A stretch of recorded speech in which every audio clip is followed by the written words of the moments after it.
Yo la famille, bienvenue sur cette première vidéo de 2023. J'en profite tout de suite pour vous souhaiter la bonne année, bonne santé, la totale, hein, les trucs habituels. J'espère que vous arriverez à concrétiser vos projets, que ce soit horloger ou pas, si vous en avez. Pour commencer cette nouvelle année, je me suis dit, je vais clasher une montre qui a énormément fait parler d'elle l'an dernier. Il s'agit de la Tissot PRX. C'est une montre que j'ai achetée quasiment à sa sortie et grosse déception dès sa sortie finalement. J'ai vu des dizaines de revues où on vante les mérites de cette montre. Moi, c'est pas mon cas et je vous explique pourquoi. Allez, c'est parti. Inspirée par les montres Tissot Vintage, la montre Tissot PRX Powermatic 80 est un des best-sellers de la marque horlogère suisse. Alors, fondée en 1853, la manufacture Tissot est un incontournable de l'horlogerie suisse. Cette maison a été une des premières à proposer des modèles féminins depuis sa création. Rapidement, la marque va comprendre que le marketing est un élément de croissance essentiel dans le secteur concurrentiel qu'est l'horlogerie suisse. Dès les années 40, Tissot va alors diversifier ses marchés en diffusant des films publicitaires. Mais un bon marketing n'est rien sans de bons produits et Tissot comprend rapidement l'importance d'être un précurseur dans le domaine horloger. En 1930, il apporte la solution au problème des champs magnétiques omniprésents qui dérèglent les garde-temps. Il crée alors la première montre bracelet amagnétique au monde. Fortement inspiré par le sport et les courses automobiles, Tissot conçoit depuis plus de 160 ans des montres accessibles et de qualité. Et nous allons voir s'il en est de même pour cette montre Tissot PRX Powermatic 80. Alors cette Tissot PRX Powermatic 80, c'est une montre que j'ai acquis en 2021, une montre unisexe on va dire, puisque son boîtier tonneau en acier inoxydable 316L mesure 40 mm de diamètre pour environ 11 mm d'épaisseur.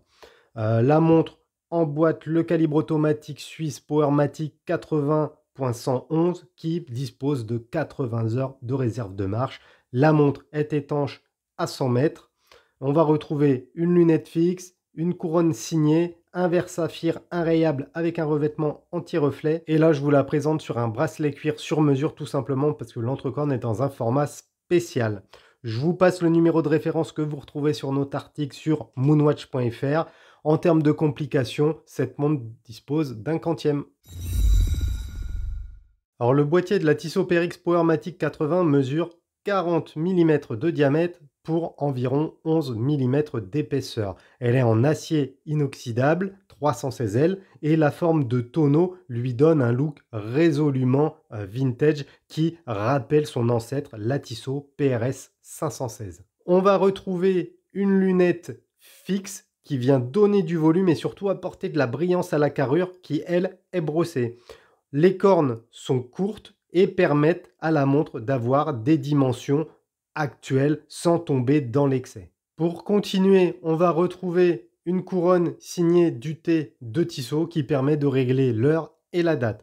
La prise en main est plutôt bonne malgré sa petite taille, ce qui permet également de remonter le calibre Powermatic. Enfin, un fond de boîte transparent laisse entrevoir le mouvement automatique. Sur le tour du caseback, on peut lire plusieurs inscriptions telles que Tissot 1853, Stainless Steel, Saphir Crystal et Water Resistant 10 bar. Pour information, le X dans PRX signifiait justement cette résistance à 10 bar.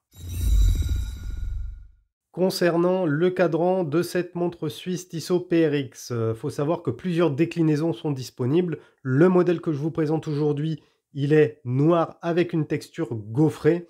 Donc la texture gaufrée est réservée aux modèles équipés du calibre Powermatic, alors que les textures plus lisses et plus soleillées sont elles réservées aux modèles Quartz. Alors ce motif, il distingue les versions automatiques des versions Quartz. Il est largement moins travaillé que d'autres montres de la même gamme de prix et assez similaire d'ailleurs à cette PRX. Par exemple, je vous avais présenté sur la chaîne la Aision Tourbillon où on retrouve pareil, carrure intégrée, enfin un peu le même type de montre. Et là, on voit que le cadran, il est fou furieux, il est énorme. Alors que là, sur cette Tissot PRX, grosse déception, le cadran est fade. Avec très peu de vie, il joue très peu avec la lumière. Moi, j'aurais aimé voir des reflets dans les différentes expositions lumineuses. Là, c'est pas le cas. Je suis très déçu de ce cadran. Deuxièmement, on va retrouver des index argentés appliqués qui servent de repère. Tout comme les aiguilles en forme de bâton, ils sont recouverts de produits luminescents qui s'estompent assez rapidement. Encore une fois, petite déception, je pensais que le lume serait de meilleure qualité. À 3 heures, on va retrouver un quantième dans un guichet cerclé. L'intégration est propre et elle ne vient pas jurer sur le cadran. De plus, la lisibilité est excellente avec une police noire sur un fond blanc. Écrit à 12 heures, on va pouvoir lire Tissot 1853, alors que à 6 heures, on va retrouver la mention PRX Powermatic 80, ce qui gâche un petit peu le cadran. Je trouve que ça sert à rien de surcharger avec cette littérature inutile. Et on a le petit Swiss Made sous l'index à 6 heures. Pour finir, on va retrouver un verre saphir inrayable avec un revêtement anti-reflet qui protège le cadran et les aiguilles. Ce traitement anti-reflet, il est loin d'être exceptionnel, hein. D'ailleurs, on le voit là en caméra, j'ai le reflet de la fenêtre. Sur le papier, il est présent. Après, dans la réalité, ce revêtement anti-reflet, il est loin d'être le meilleur que j'ai pu tester. Alors du coup, comme j'ai été déçu par le cadran, je me suis dit je vais être agréablement surpris par le mouvement Powermatic 80, hein. Ça fait maintenant plusieurs mois que tout le monde se paluche la nouille sur la PRX, c'est une super montre, c'est un super rapport qualité-prix, etc., etc. Alors ce calibre Powermatic 80, déjà c'est un calibre qui est basé sur un ETA 28-24-2 qui a été amélioré et qui offre une confortable réserve de marche de 80 heures. Alors la réserve de marche, elle est bel et bien de 80 heures et c'est vrai que c'est confortable, c'est agréable de pouvoir poser sa montre quelques jours sans avoir à la régler en la reprenant. Il utilise 23 rubis. Par contre, grosse déception concernant sa précision, puisque la dérive que j'ai pu constater tourne à peu près autour de 30 secondes par jour, ce qui est hyper décevant de la part de Tissot, qui aurait pu affiner le réglage du mouvement pour atteindre une meilleure précision. Là, on est sur une montre qui coûte quand même un certain prix, qui coûte aux alentours des 700 euros. 30 secondes de dérive par jour, c'est énorme. Encore une fois, je vais comparer avec la Lésion Tourbillon que je porte aujourd'hui, montre que j'ai payé à peu près dans les mêmes prix, dans les 700 euros sur le Kickstarter.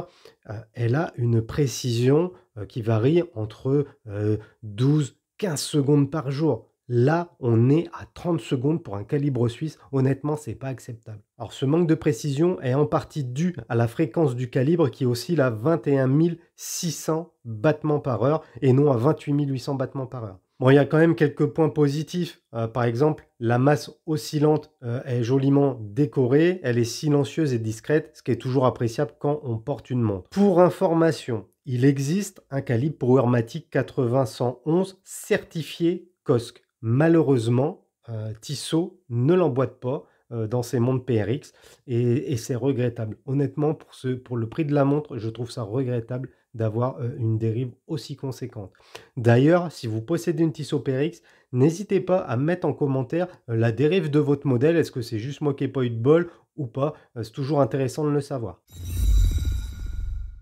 Alors moi, j'ai acheté cette Tissot PRX sur le bracelet en acier, donc bracelet intégré. Bracelet en acier assez souple, sans être foufou non plus, hein, avec une double boucle papillon signée de Tissot 1853.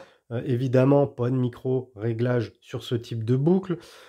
Bon, moi je vais être honnête avec vous, ce bracelet, il m'a pas convaincu. Déjà, je trouve qu'il alourdit énormément la montre, et du coup, ça peut créer des gênes lors du porté.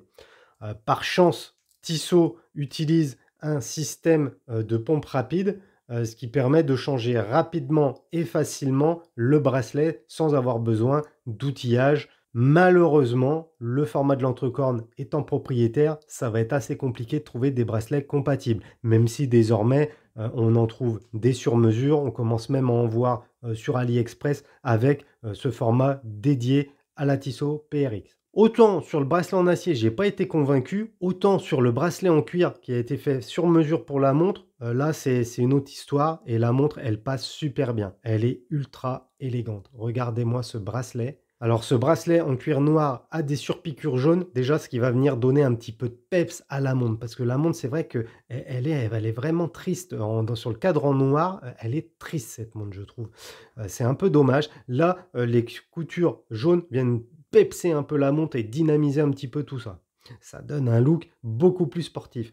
Après, en termes de confort, c'est beaucoup plus agréable que, le bracelet en acier, tout simplement parce que, le cuir est plus souple et parce que surtout la montre pèse moins lourd lorsqu'elle est équipée, de ce bracelet en cuir. Par rapport au confort de portée, la montre, elle passe super bien sur mon poignet de 17, c'est vraiment la taille parfaite. En termes d'épaisseur, c'est correct, même si encore une fois, moi j'aurais préféré une boîte un petit peu plus fine. Bon là, on est à 11 millimètres, hein, c'est tout à fait raisonnable. Concernant le packaging, c'est Tissot, c'est propre, donc on a une surboîte cartonnée avec le logo Tissot, avec, de l'évolution des différents logos de la marque au fil des années. Ensuite, on retrouve une boîte rouge avec le logo Tissot, floqué dessus et quand on l'ouvre, hop là, on va retrouver la montre sur un présentoir en matière plastique, les différents documents et la carte de garantie. Ce qui est original dans ce packaging, c'est le montage 3D, des différentes usines de Tissot, ainsi, que la présence des montagnes suisses. C'est marrant, c'est la petite touche nostalgique. Bon, moi j'aime bien ce genre de petits détails, ça ne coûte pas cher à faire, c'est toujours plaisant. Le packaging est très, très beau, très, très propre. Faut savoir que cette montre, sur le site de Tissot, elle est vendue 695 €, que ce soit sur le cadran bleu, le noir ou sur d'autres déclinaisons. Il y a que l'édition Bucherer, je crois, qui coûte plus cher. Pourquoi? Parce qu'elle a une lunette en or, si je dis pas de bêtises, à vérifier. D'ailleurs, l'édition Bucherer, pour moi, c'est la plus belle Tissot PRX qui soit. Malheureusement, elle a été sold out assez rapidement. Donc 695 €, mais on peut la trouver, fréquemment, aux alentours des 550-600 €, notamment sur Amazon. Je vous mets les liens en description, n'hésitez pas à cliquer dessus si jamais vous cherchez une Tissot PRX, ça permet d'aider la chaîne tout simplement. Pour ceux qui ont des budgets un petit peu plus serrés, il faut savoir qu'il est quand même possible de trouver cette Tissot PRX d'occasion sur les plateformes habituelles, Leboncoin, Vinted, eBay, et cetera. Le tarif va alors fluctuer entre 450 et 550 € en fonction de la couleur du cadran, du bracelet, de l'état de la montre et du set fourni. Alors, il y a eu un tel engouement autour de la sortie de cette Tissot PRX que moi, je m'attendais à une montre exceptionnelle. Mais le fait est que cette Tissot Powermatic est une bonne montre, qui vaut, bon, 700 € à la limite, pourquoi pas, on va s'arrêter là, en sachant que moi, j'ai des montres à 700 € largement plus qualitatives, mieux finies, qui me font vibrer. Celle-ci, elle me fait pas vibrer à cause de 3 principaux, points qui m'ont déçu. Un, le bracelet en acier, brut de décoffrage, suffisamment souple, assez lourd, mais bon, je sais pas, il y a un truc qui va pas avec ce bracelet et sur le poignet, ça matche pas. 2, un mouvement Powermatic 80 dont on vante les mérites, mais qui n'est pas précis, en tout cas pas dans cette version non cosque et du coup ça, c'est, résolument éliminatoire pour moi. 3, le cadran qui manque cruellement de profondeur. Ce cadran, il est vide, il est creux, il joue pas avec la lumière, il attire pas l'œil. Oh, je le trouve triste ce cadran.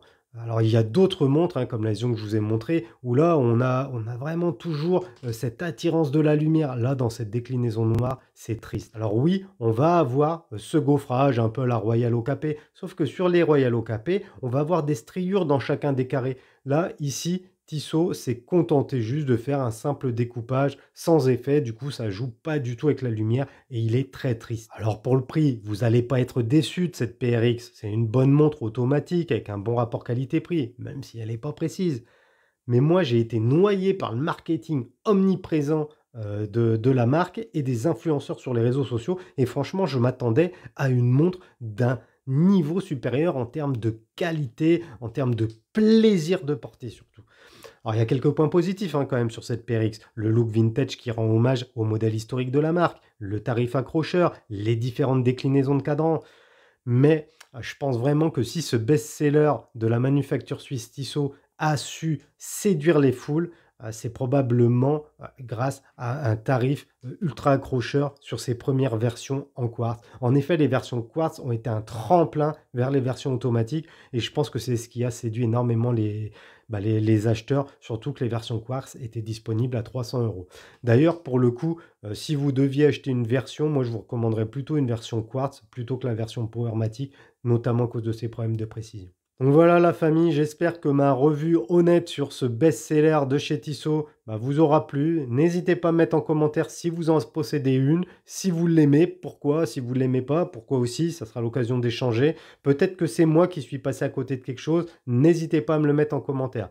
Avant de vous quitter, pensez à liker notre Instagram, à mettre un pouce sur la vidéo si elle vous a plu et surtout à vous abonner à notre petite chaîne si ce n'est pas encore fait. Sur ce, la famille, moi je vous dis à bientôt dans une prochaine vidéo.